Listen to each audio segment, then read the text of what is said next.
வணக்கம். நேற்றைய தினம் சென்னை சிவானந்தா சாலை நடைபெற்ற செம்மணி படுகொலைக்கான மாபெரும் கண்டன ஆர்ப்பாட்டத்தில் அண்ணன் சீமான் பேசிய பேச்சு தான் தமிழக அரசியல் களத்தில் சமூக வலைதளத்தில் தாக்கத்தையும் அதிர்வையும் ஏற்படுத்தியிருக்கு அப்படின்னு சொல்லலாம். வாத பிரதிவாதங்களுக்கு இட்டு சென்றிருக்கு அப்படின்னு சொல்லலாம். இந்த செம்மணி படுகொலை அப்படின்னா அதோட வரலாற்று பின்புலம் என்ன, தமிழினம் எப்படி திட்டமிட்டு அழித்தொழிக்கப்பட்டது, அதற்கு பின்புலத்தில் நடந்த பன்னாட்டு அரசியல் சதி என்ன, தமிழ்நாட்டில் என்ன மாதிரி துரோகங்கள் விளைவிக்கப்பட்டுச்சு, இது எல்லாத்தையும் அண்ணன் சீமான் விளக்கி பேசியிருந்தாங்க. குறிப்பா அன்னைக்கு கருணாநிதி பண்ண பச்சை துரோகத்தை அம்பலப்படுத்தி பேசியிருந்தாங்க. இந்தியாவுக்கும் இந்த போருக்கும் சம்பந்தம் இல்லைன்னா கருணாநிதி எதற்காக உண்ணாவிரதம் இருந்தாரு, அந்த உண்ணாவிரதத்துல யாருகிட்ட கோரிக்கை வச்சாரு, அன்னைக்கு பிரணாப் முகர்ஜி போர் நின்றுச்சு அப்படின்னு சொன்னாரு, நான் ஏமாந்துட்டேன் அப்படின்னு கருணாநிதி சொன்னாருன்னா அப்ப அந்த அரசியல் என்ன, அதோட நயவஞ்சகம் என்ன அப்படிங்கிற எல்லாத்தையும் ஒட்டுமொத்தமா அம்பலப்படுத்தியிருந்தாங்க. குறிப்பா கருணாநிதியோட பச்சை துரோகத்தை, அந்த நயவஞ்சகத்தை, அந்த நரித்தனத்தை முழுதுமாக அந்த பேச்சுல தோல் வச்சிருந்தாங்க.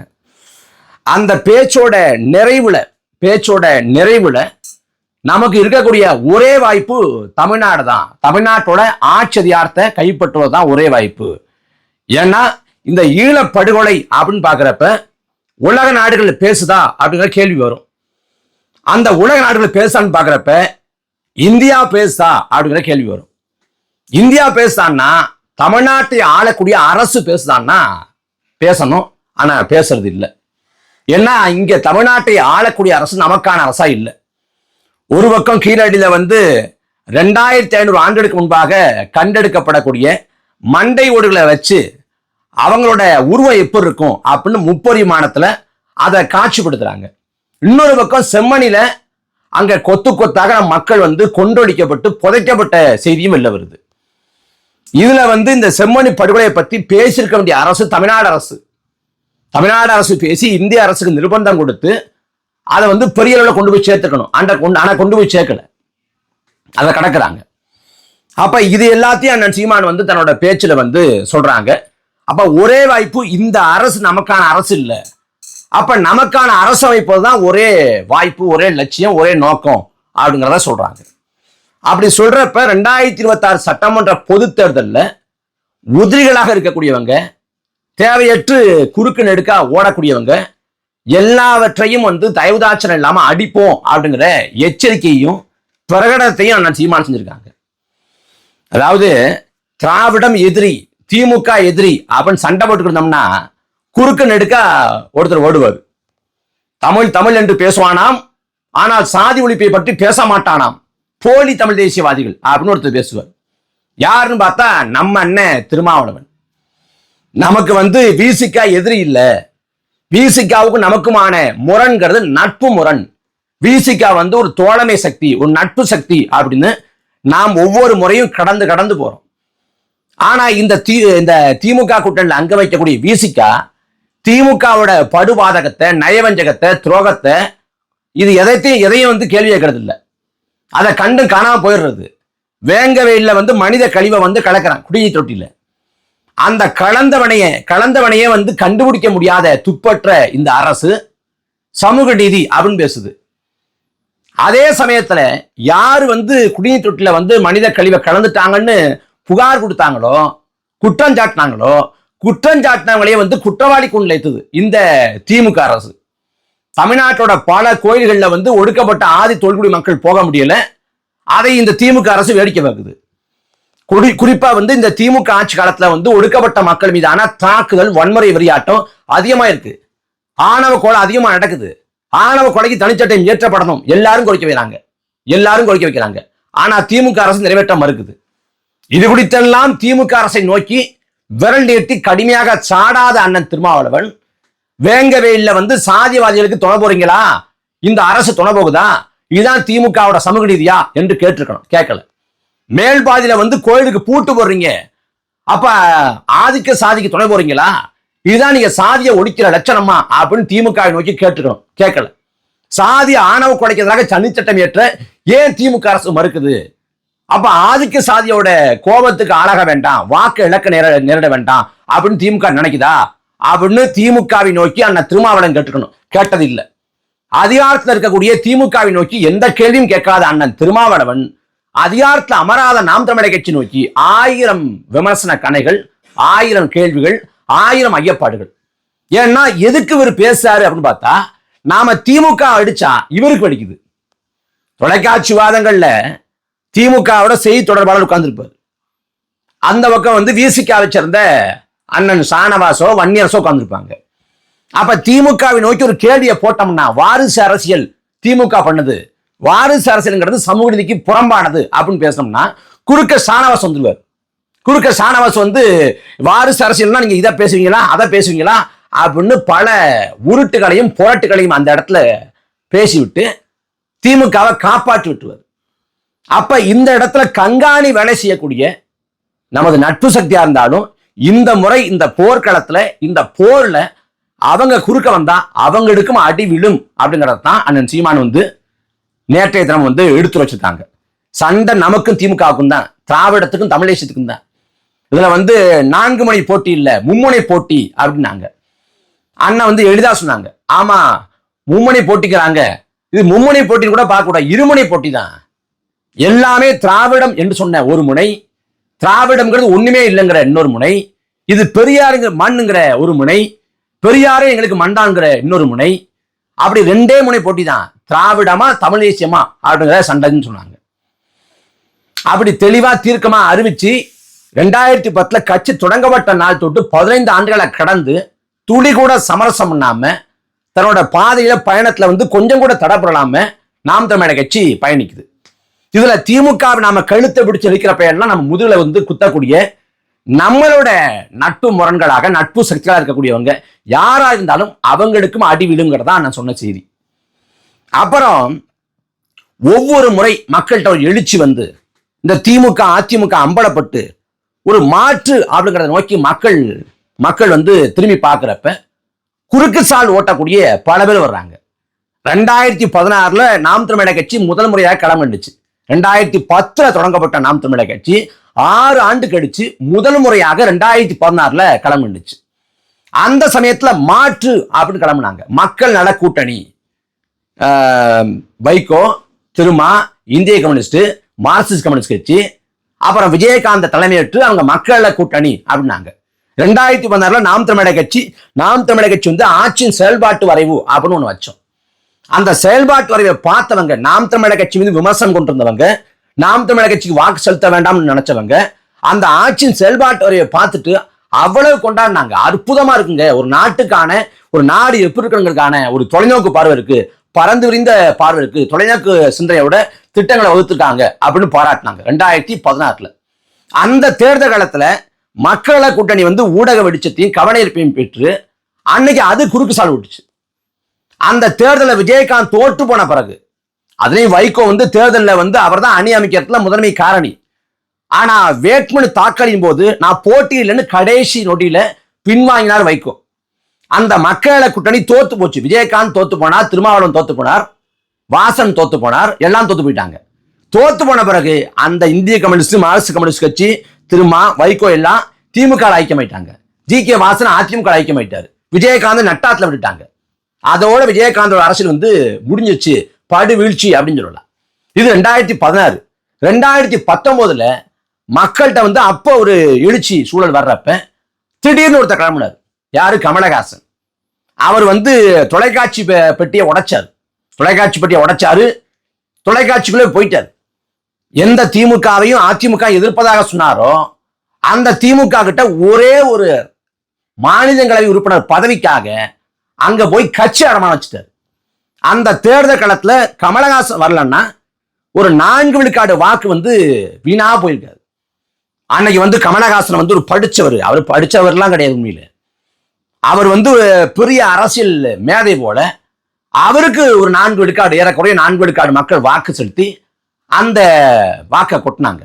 அந்த தேர்தல் காலம் முடிஞ்ச பிறகு 21 என்ன ஒன்று தெரியாம 21 அவரு சரத்குமாரோட கட்சியோட போட்டி போட்டாரு.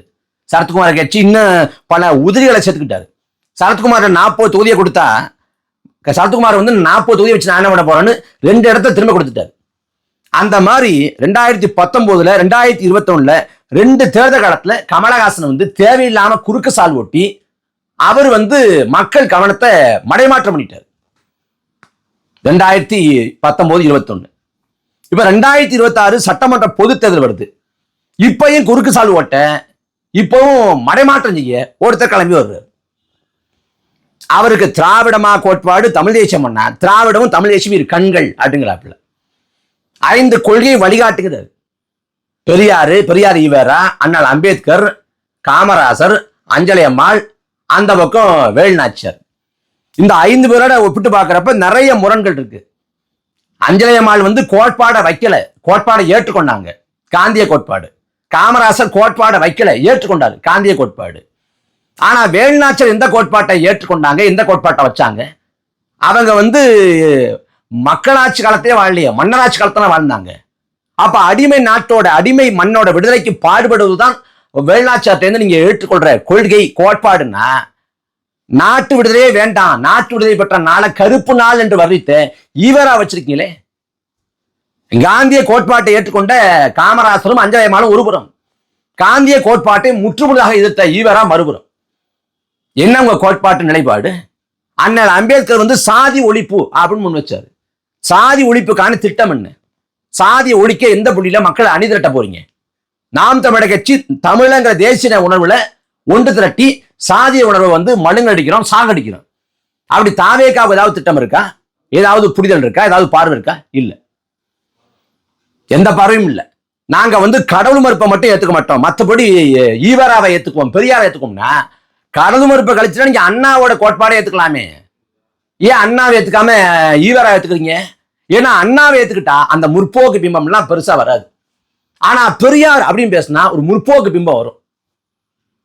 பி டீம், பாஜக பி டீம்னு திமுகவோட பரப்புரைக்கு எதிராக வந்து இதை வைக்கலாம். அதுக்காக தான் இந்த ஈவேரா கொண்டாந்து வச்சது. மற்றபடி ஈவேராவோட கோட்பாடுகள், காமராசரோட நிலைப்பாடுகள், அஞ்சலை அம்மாளோட பணிகள், இது யாரை பத்தி எதுவும் தெரியாது. இன்னும் சொல்ல போனா இந்த 5 பேரை வரிசைப்படுத்ததை உற்றுநோக்கி பார்த்தா அதுல ஒரு சோசியல் இன்ஜினியரிங் இருக்கு அப்படின்னு தெரிய வருது. ஏன்னா சாதி வாரியா ஒவ்வொருத்தருக்கு, ஒவ்வொரு சமூகத்துக்கும், எந்த சமூகம் வந்து தமிழ்நாட்டில் பெரும்பான்மையா இருக்கோ அந்த சமூகத்துல இருந்துலாம் ஒரு ஆளு. இதுதான் தாவேக்காவோட அரசியல். எந்த கோட்பாடும் இல்லைங்க. பொதுக்கூட்டம்லாம் போடுறாங்க பாருங்க, தாவேக்கா பொதுக்கூட்டம்லாம் நல்ல நகைச்சுவையா இருக்கு. ஆதித்யா சேனலை விட பெரிய நகைச்சுவை தாவேக்கா தான், தாவேக்காவோட பொதுக்கூட்டங்கள் தான். அதுல பேசுறப்ப வந்து வார்த்தை வந்து மாறி பேசுறது இயல்புதான். ஆனா அதை திருத்த கூட மாட்டேங்கிறாங்க. அதுலயும் புஷி ஆனந்த் இருக்காது பாருங்க, அந்த கட்சியோட பொதுச் செயலாளர், அனைவருக்கும் மாலை வழக்கணங்கிறாரு. என்ன சொல்ற வர்றாருன்னே புரியல. ஆதோர்ஜம் தன் பேச்சுல வந்து 10 முறை பிழையாவே பேசுறாரு. என்னன்னா பிழையா பேசுறான்னு திருத்திக்கலாம். ஆனா அந்த கட்சியோட முதன்மையான தளபதிகளாக அடையாளம் காட்டப்படக்கூடிய ஆதவ் அர்ஜுனாவும் புஷி ஆனந்துமே இந்த லட்சணத்தை இருக்கிறாங்கன்னா, அதுவும் புஷி ஆனந்த பத்தி சொல்லணும்னா அகில இந்திய பூமர் சங்கத்தோட தலைவர் அவரு. அப்படிப்பட்ட பூமர். இவங்களை வச்சு ஒரு கட்சி வருது அப்படின்னா, ஒருவேளை இவங்க ஆட்சி அமைக்கிறாங்கன்னு ஒரு கற்பனை தானே வச்சுக்கும். கற்பனை வச்சுட்டாலும் நீங்க உள்துறை அமைச்சராக புஷி ஆனந்த் இருந்தா எப்படி இருக்கும் யோசிச்சு பாருங்க. கல்வித்துறை அமைச்சராக ஆதோர்ஜன் இருந்தா எப்படி இருக்கும்? கதை முடிஞ்சு. அந்த கட்சி வந்து பெரியார வந்து கொள்கை விளையாட்டு ஏத்துக்குதான். சேலம் நினைக்கிறேன், அந்த பொதுக்கூட்டத்தில் வந்து மழை பெஞ்சிட்டு இருக்குது. மழை பெஞ்சோன்னு என்ன பண்றாங்க? மழை பெஞ்சோன்னு ஒரு தேங்காய் வச்சுக்கிட்டு சுத்தி வர்றாங்க. ஓம் கிரீம் கிரீம்னு ஏதோ மந்திரம் பண்றாங்க போல இருக்கு. மந்திரம் பண்ணி சுத்தி வர்றாங்க. மந்திரம் பண்ணி முடிச்ச உடனே டிவிக்கேன்னு கத்துறாங்க. எதுக்குடா வந்து மழை பெய்யறப்ப இந்த தேங்காய் எடுத்து சுத்துற அப்படின்னு கேட்டா, அந்த தேங்காய் எடுத்து சுத்தி வந்தோம்னா மழை நின்றுமா? இப்ப மழை நின்னா என்ன பண்ண போறேன்? பொதுக்கூட்டம் போட போறேன். என்ன பொதுக்கூட்டம்? கொள்கை விளக்க பொதுக்கூட்டம். கொள்கை விளக்க பொதுக்கூட்டம் என்ன பேசுவேன்? பெரியாரின் பகுத்தறிவு கொள்கையை பேசுவேன், கருத்தை பேசுவேன். இந்த தேங்காயை வச்சு அந்த மழை தண்ணியை நிறுத்துற பகுத்தறிவு. இப்படி ஒரு கட்சி. இதுல ஊடகங்கள் வந்து அதிகப்படியான அதீதமான முக்கியத்துவம் கொடுக்குது. ஏன்னா வாங்கிட்டாங்க. ஏன்னா இங்க பேக்கேஜ் இருக்கு, ஊடகங்களுக்கு பேக்கேஜ் தொகுப்பா ஒரு தொகை இருக்கு. 5 லட்சம் கொடுத்தோம்னா, 5 லட்சம் கொடுத்துட்டாங்கன்னா அதுல வந்து 25 நியூஸ் கார்டு போடுவாங்க. நியூஸ் கார்டு போடுறாங்கல்ல, சமூக வலைதள பக்கங்கள்ல நியூஸ் கார்டு போடுவாங்க. 2 தொலைக்காட்சி விவாதம், விஜயை பிரதானப்படுத்தி அவருக்கு கொஞ்சம் நேர்மறையா கொண்டு போய் சேர்க்கிற மாதிரி. அப்புறம் 2 ஏவிங்கிற அந்த காணொலி தொகுப்பு, அதோட பின்பலம் குறித்து பின்னணியில் ஒரு குரல் பேசி ஒரு காணொலி தொகுப்பு 2 போடுவாங்க. 5 லட்சம் ரூபாய் கொடுத்தா அப்படித்தான். விஜயோட மாநாடு நடக்குதா, ஒரு தொகையை கொடுத்துட்டா காலை முதல் மாலை வரைக்கும் அந்த கூட்டத்தையே காமிப்பாங்க. அதுல பின்னணியில வந்து தமிழங்கொடி பறக்குது அப்படின்னு பாட்டும் ஓடும்.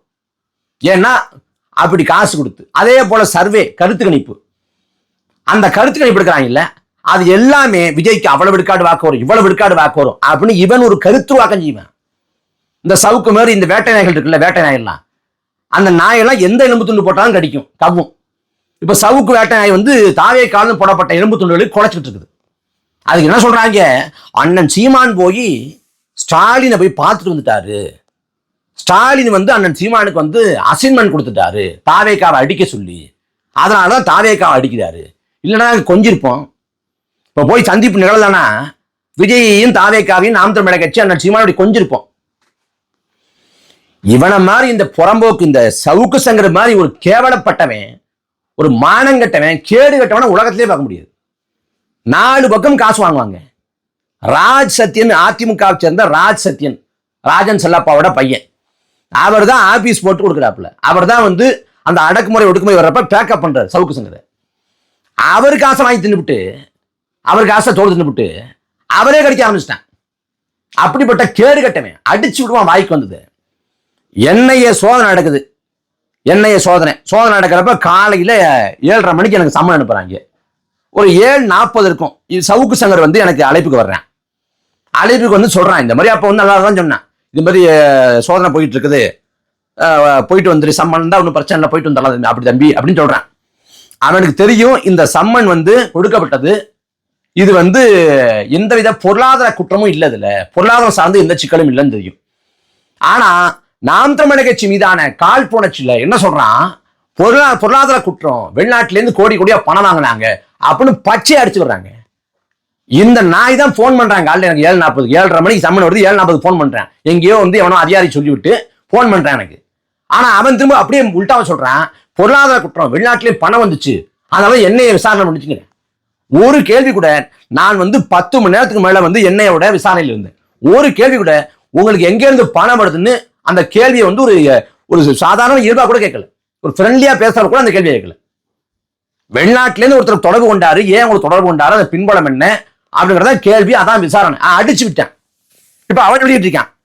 அந்த கூமுட்ட சொல்றதை நம்பிக்கிட்டு இந்த தாவேக்காவை சேர்ந்த மரத்துக்கு மரம் தாவக்கூடிய இந்த அணில்கள்லாம் சொல்லுது, நாம் தமிழர் கட்சி திமுகவோட பி டீம், இவ்வளவு நாளா பாஜகவின் பி டீம் நாங்க அந்த பக்கம், இவங்க வந்து திமுகவோட பி டீம். உங்களோட அரசியல் அறிவை அப்படின்னு நினைச்சு மெய் சிலித்து போறேன். உங்க அறிவுல எல்லாம் ஆணி அடிக்கணும்டா, நல்ல ஆணியா அடிக்கணும். அதனால வரக்கூடிய தேர்தல் களம் நாம் தமிழர் கட்சிக்கு வந்து அறுவடைக்கான களமா இருக்கும், அதிகாரத்தை நோக்கி நகர்வதற்கான களமா இருக்கும். அதனால அதை குறுக்கு நெடுக்கா யார் வந்தாலும் அடிதான். அதுல நமது அண்ணன் தம்பிகள் வந்தாலும் அடிதான், அணில்கள் வந்தாலும் அடிதான்.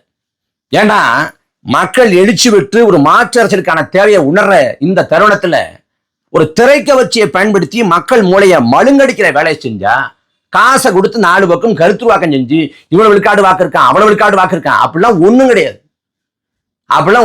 எம்ஜிஆரே தமிழ்நாட்டில் தண்ணி குடிச்சாரு. எம்ஜிஆர் வந்து 3 தேர்தல் தோல்வி எதிர்கொண்டிருக்காரு. 1980 பார்லமெண்ட் பொது தேர்தலில் 40 இடங்கள்ல 37 இடம் எம்ஜிஆர் தோத்து போனார். 40 இடத்துல 37 இடம் எம்ஜிஆர் தோத்து போனார். புதுச்சேரியில வந்து எம்ஜிஆர் தலைமையான அதிமுகவும் ஜனதாதளமும் போட்டி போட்டப்ப திமுக இந்திரா காங்கிரஸ் வெற்றி பெறுது. எம்ஜிஆரோட கூட்டணி வச்ச ஜனதாதளம் கூட சில இடங்களை பிடிக்குது. ஆனா ஒரு இடம் கூட பிடிக்காம சுடியம் ஆகி போய் தோத்து போனார் எம்ஜிஆர் தலைமையான அதிமுக அணி, தோத்து போச்சு. அதே போல தமிழ்நாட்டில் நடந்த உள்ளாட்சி தேர்தலில் அதிமுக படு தோல்வியை சந்திச்சு நான் முதலமைச்சர் பதவி விட்டு இறங்குறேன் அப்படின்னு எம்ஜிஆர் கோபிச்சுட்டு போய் அவரை சமாதானப்படுத்தும் நிகழ்வுலாம் இருக்கு. தமிழ்நாட்டு அரசியல் வரலாறு அப்படி இருக்கு. விஜய் நடிகருங்கிறதுனால பார்க்க கூட்டம் விடுவேன், டிடிஏ வாசனுக்கு விடுறேன், இந்த ஜிபி முத்துக்கு விடுறேன், ஏன் திவாகர்னு ஒருத்தர் மாற்றமலாம் ஸ்டார்னு ஒருத்தர் காமெடி பண்ணி தர்றாப்புல அவரை பார்க்க விடுறேன். அதனால விஜய்க்கு கூட்டம் கூடும். 2011 வடிவேலு வந்து விஜயகாந்துக்கு தான் பரப்புரை பண்ணார் தமிழ்நாடு முழுக்க. அப்படி பரப்புரை பண்றப்ப வடிவேலை பார்க்க நல்ல கூட்டம். விஜயகாந்த் கதை முடிஞ்சுன்னு நினைச்சாங்க. ஆனா விஜயகாந்த் வெற்றி பெற்றார், வடிவேலு பெரிய சரிவை வந்து அந்த காலகட்டத்தை சந்திச்சார். அப்ப கூட்டம் எல்லாம் வாக்காக மாறாது, இது யதார்த்தம். ஆனா வாக்காக மாறும் என்பது போல ஒரு தோற்றத்தை ஏற்படுத்தி விஜய்க்கு வந்து இங்க பல பேர் வந்து பிஆர் வேலை பார்க்கறாங்க. அதுல சவுக்கு சங்கர் வந்து காசை வாங்கிட்டான், லம்பா வாங்கிட்டான். எவ்வளவு வாங்கினான்னு தெரியல. அவன் எந்த பக்கம் வாங்கினானே கிடைக்க முடியும். இந்த பக்கம் வாங்குவான், அந்த பக்கம் வாங்குவான், அவன் இஷ்டத்துக்கு அடிப்பான். அதனால அண்ணன் சீமான் பேச்சு பெரிய அதிர்வையும் தாக்கத்தையும் ஏற்படுத்திருக்கிறது. இதுல வந்து ஒரு பக்கம் திமுக கதறாங்க, கருணாநிதி எப்படி இப்படி பேசலாம், இறந்து போன கருணாநிதியை பேசலாமா அப்படின்னு அவங்க கதறாங்க. இந்த பக்கம் எப்படி சொல்லலாம், சித்தாந்தத்துக்கும் சீமாவுக்கும் சண்டைன்னு எப்படி சொல்லலாம், அவங்க கதறாங்க. இது எல்லாம் தொடக்கம் தான். 26 தேர்தலுக்கான ஒரு முன்னோட்டம் தான், ஒரு டீசர் தான். இனி வரக்கூடிய காலம் முழுமைக்கும் இந்த 10 மாத காலத்துல நாம் தமிழக கட்சி செய்ய போற சம்பவங்கள் அநேகம் ஒவ்வொன்றும் தமிழக அரசியல் அரங்க அதிரவிடும்.